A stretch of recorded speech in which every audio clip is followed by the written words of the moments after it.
Kwenye ile pati ya kwanza nilielezea sababu za moyo mkubwa.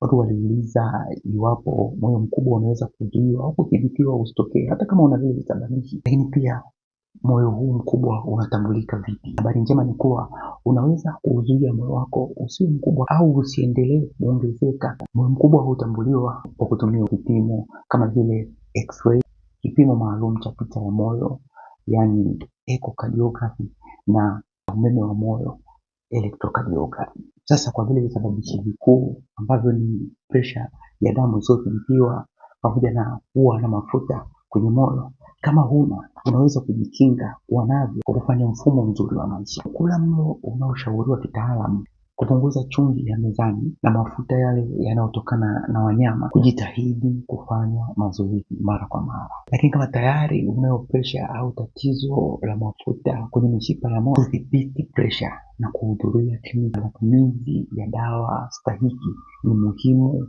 kuzuia moyo kuendelea kutanuka. Kwa matatizo tuliyosema ya valvu za moyo, ufuatiliaji ni muhimu. Wengine hufikia hatua ya kutumia dawa na wengine huweza kufanyiwa upasuaji au repair ya valvu zilizoathirika. Na kama una historia ya familia ya magonjwa ya moyo, ni vizuri kufanya health check-up.